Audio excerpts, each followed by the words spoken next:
Vamos comentar agora o seguinte: tem uma parte do livro muito interessante, é tentar responder a seguinte questão: como uma nação fica rica e se desenvolve? Esse debate é um dos debates mais importantes, né, da economia, né? Afinal, vai traçar assim, uma trajetória de sucesso para políticos, ministros da Fazenda, os lucros dos empresários, dos burgueses e das pessoas também, a renda das pessoas comuns. E esse debate, então, também aconteceu aqui no Brasil e acontece até hoje. Lá nos anos 40, ele foi muito marcado pelo enfrentamento de dois grandes pensadores, o Eugênio Goudin, o Buda, Godin, né, não sei Buda. como é que é, se é francês, se é igual o Denis Villeneuve do Dune, e o Roberto Simonsen, Simonse. você entendeu? Simonsen, que Simonse. tiveram esse grande enfrentamento lá. O Budan, ele defendia que cada nação tinha uma vocação específica. E no caso brasileiro, era a agricultura. E se cada nação fizesse bem a sua vocação, o que aconteceria? Elas trocariam no mercado internacional suas mercadorias e a prosperidade geral ia ser atingida. É um pouquinho do que o Pedro acha aí do liberalismo. Olha que absurdo isso, cara. Que absurdo, calúnia.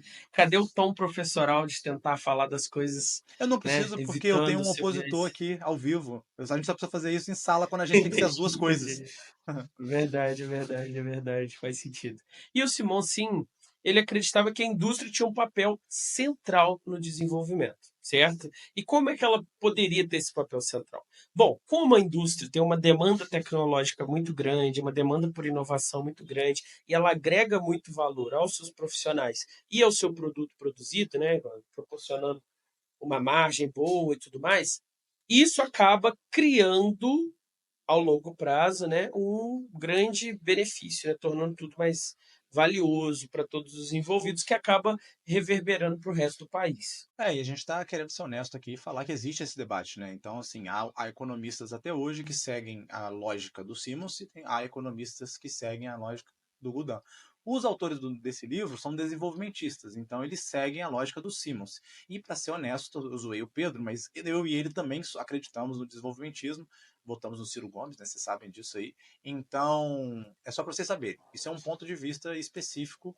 Então, para esses autores, as empresas que trabalham com tecnologia, né, patentes, inovação e tudo mais, elas vão ampliar sempre a sua produtividade. O que isso significa? Então, ampliando a produtividade, desdobrando novas tecnologias, eles vão conseguir aumentar a escala de produção, eles vão conseguir aumentar a capacidade de aproveitamento das matérias-primas, eles vão conseguir oferecer produtos melhores, produtos mais baratos, que vão ter uma margem melhor, e, portanto, eles vão conseguir aumentar a sua fatia de mercado, podendo chegar até a monopolizar no caso de certas tecnologias. Que é aquele E no, negócio, né? A Samsung produz a tela da, do celular da concorrente, né? De tão bom que isso, é. exatamente.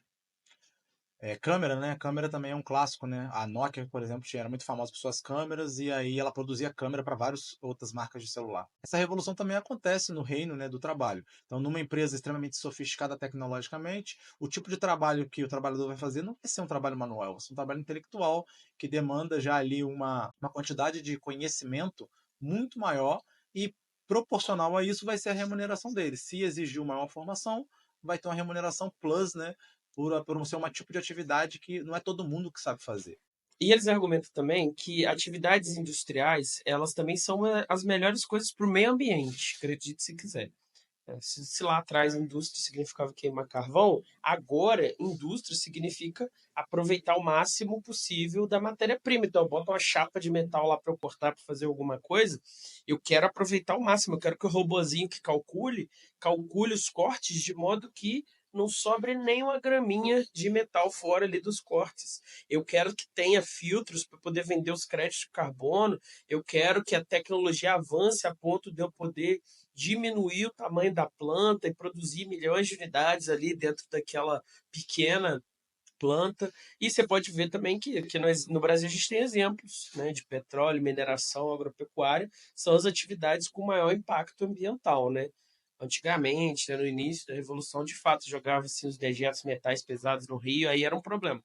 Mas hoje em dia, né, seguindo as regulações, investindo nesse aumento da produtividade, você aproveita mais essa matéria e você também diminui o impacto da indústria. Nós citamos aqui, né, elementos do debate brasileiro, mas isso é um debate na história econômica da Europa inteira. Então, por exemplo, os autores do livro comentam que em 1600 Portugal era muito atrasado comparado à Inglaterra e Holanda. E o motivo disso era justamente porque não existiam em Portugal as manufaturas e as indústrias que já estavam presentes tanto na Inglaterra quanto na Holanda. E a grande vantagem das manufaturas e das indústrias em relação ao que tinha antes é o aumento da produtividade.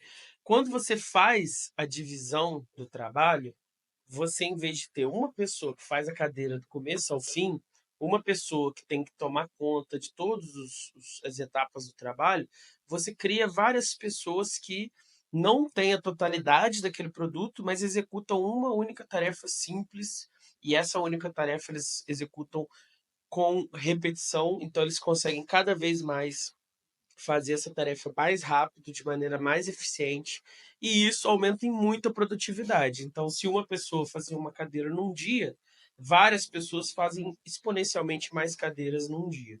Aí quem discutiu muito isso foi o próprio Adam Smith, né? Então ele comenta que o aumento de produtividade ele se dá por três motivos. Primeiro, a destreza, que foi isso que o Pedro comentou, né? Quanto mais você desempenha repetidas vezes uma mesma tarefa, uma mesma atividade, você tende a ficar melhor nela. Antes, eu demorava tempos, assim, muito tempo para conseguir editar, né, os episódios do podcast. Então, a edição de áudio era uma coisa que eu não sabia fazer, nunca tinha feito, então demorava muito. Conforme foi passando o tempo, eu fui aprendendo essa atividade, eu comecei a fazer ela cada vez mais rápido. E aí, enquanto o Rodrigo está editando, ele já me manda os pedacinhos que ele achou mais interessante. Eu já junto esses pedacinhos no formato de vídeo, já publico nas redes sociais, no YouTube, para ir alcançando pessoas que não conhecem a gente, né? Porque os nossos ouvintes estão lá batendo ponto toda vez que a gente publica episódio, né? Não posso falar toda 15 dias, quarta-feira, né, Rodrigo? Porque esse último Pode. aqui atrasou. É. Mas toda vez que a gente publica episódio, eles dão um play lá, já outras pessoas vão conhecer a partir disso. E aí eu vou fazendo as publicações em cima disso, os roteiros ficam prontos, eu já vou programando publicações, que é o meu trabalho aqui nesse rolê. E esse daí é o número 2, né? A divisão do trabalho.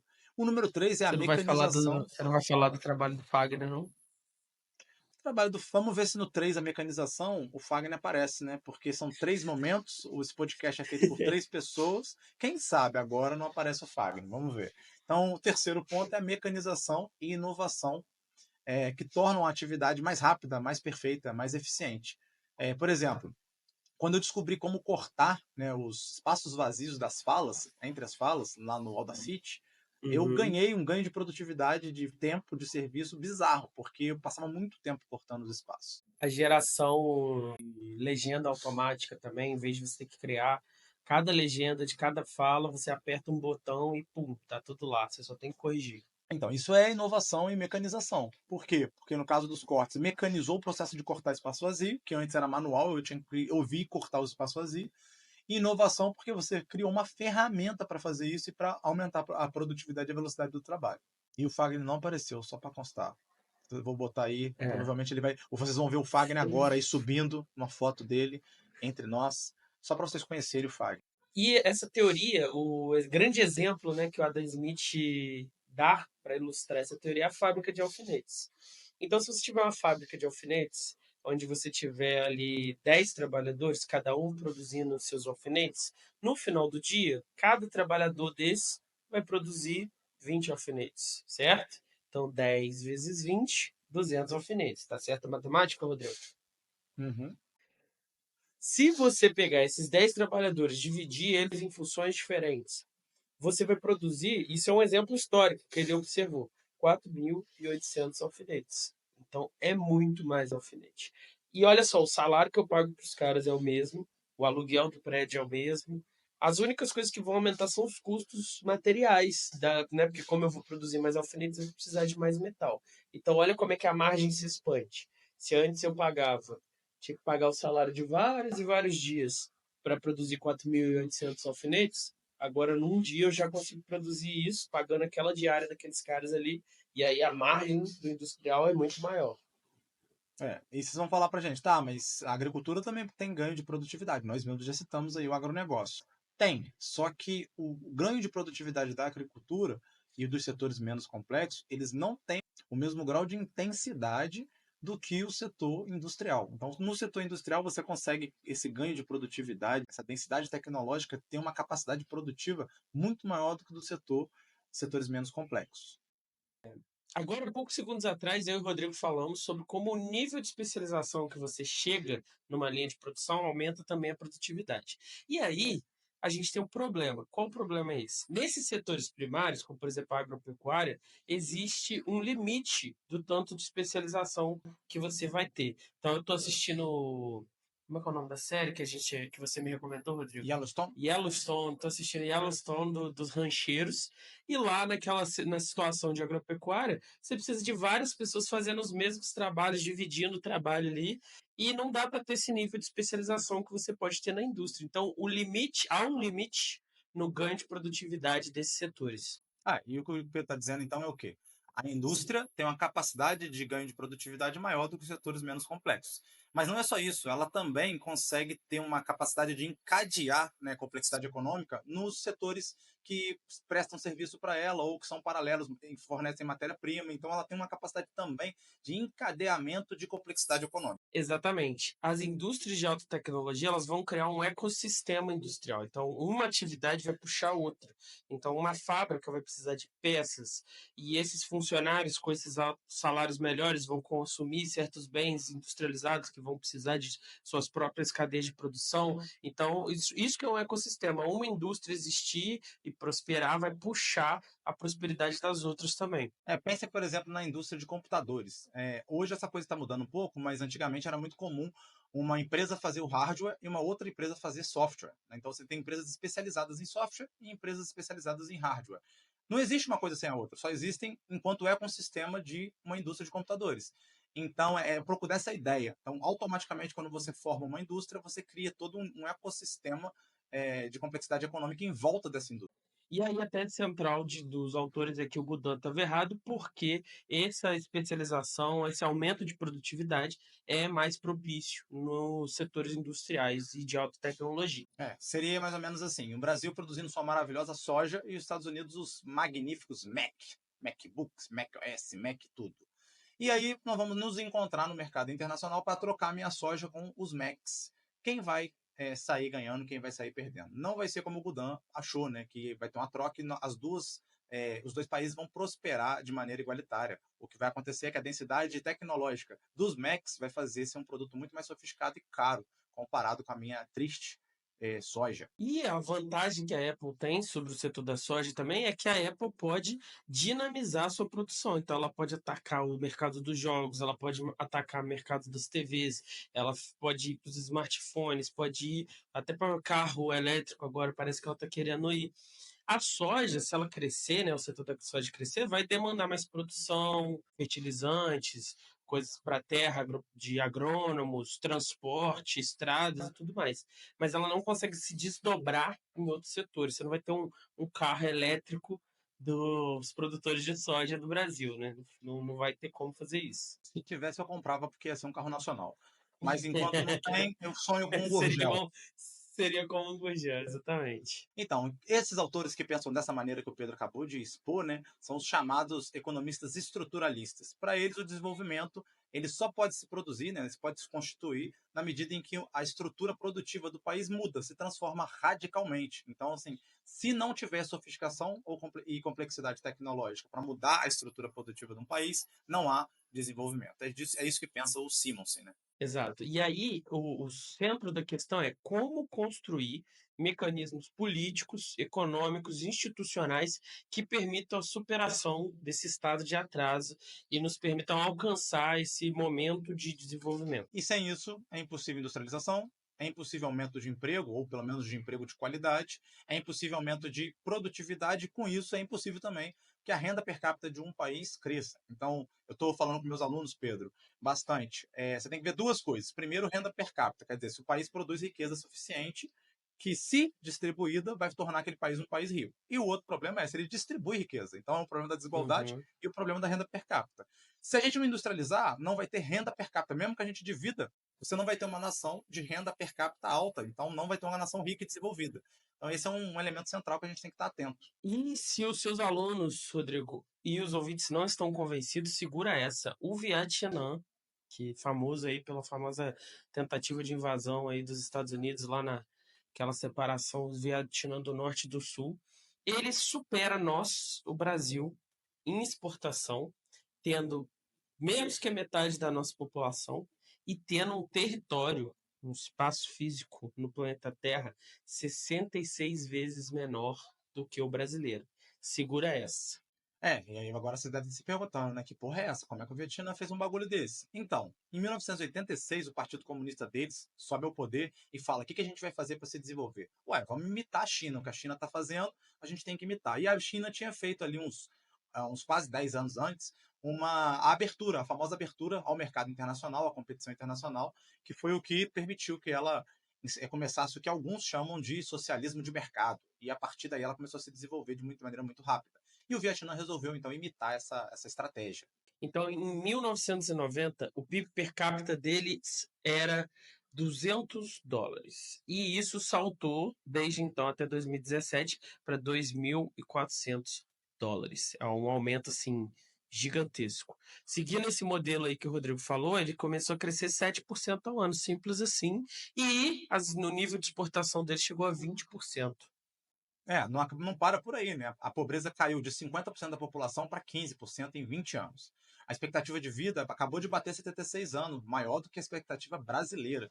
E ele já se tornou um líder regional Caraca. na competição industrial e tecnológica. E uma coisa muito curiosa acontece, né, com esses países desenvolvidos. Eles começam a passar as indústrias que eles já não são mais tão sofisticadas para os vizinhos, para aqueles países parceiros que estão ali em volta. Então, assim, Taiwan, você não tem indústria, então vou te passar minha indústria têxtil, porque eu não faço mais indústria têxtil, eu não ganho dinheiro com isso, eu ganho dinheiro agora fazendo celulares. Então, os autores explicam que esse processo de industrialização, eles vão tendo uma capacidade de ir se alastrando pelos países próximos do país super industrializado.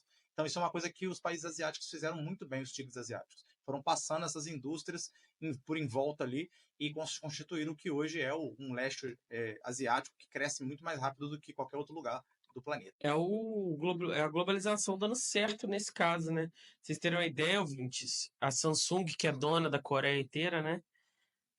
30% dos produtos ligados a smartphones da Samsung são produzidos no Vietnã e não na Coreia. Então, eles foram passando certas partes da indústria para esses países ao redor, como o Rodrigo disse, e criando essa cadeia, como a gente disse mais cedo, esse ecossistema industrial de alta performance, alta tecnologia e também alto valor agregado. E se eles montam no Vietnã, onde que faz o software? Onde que cria as lentes das câmeras? Onde que cria a alta tecnologia? Isso vai ser nos países centrais industrializados. Então, como eles já estão fazendo um trabalho muito mais sofisticado, muito mais produtivo, muito mais rentável, eles podem passar, por exemplo, a montagem do smartphone para outro país. E aí, Pedro Cortar, gostou dessa primeira parte? Deu para pegar qual é o problema brasileiro? Qual é a tristeza nacional? Saudade da filosofia, né? Eu tenho um aluno do sexto ano, é um sexto ano muito politizado, porque tem essas famílias, né? Família que é de direita e de esquerda, eles estão sempre discutindo coisa de política, repetindo, né, o que a família fala. E ele veio criticar, que eu falei com ele que eu tinha um podcast de filosofia, ele veio ouvir e falou que era um podcast de política, que estava errado Esse isso. aluno, Então, saudades da filosofia, em homenagem ao meu aluno, que eu vou manter claro, anônimo, aluno jovem de curioso, o aluno sexto pensa ano. exatamente o que você pensa Mas também. saudades da filosofia. Agora é só economia, não precisa copiar. Meu próximo programa é sobre, sei lá, feudalismo, Bitcoin. Bitcoin. Esse eu vou ter que faltar e pegar um dia de Vou gravar com eleição. o Fred, que agora ele falou lá que tá comprando Bitcoin também.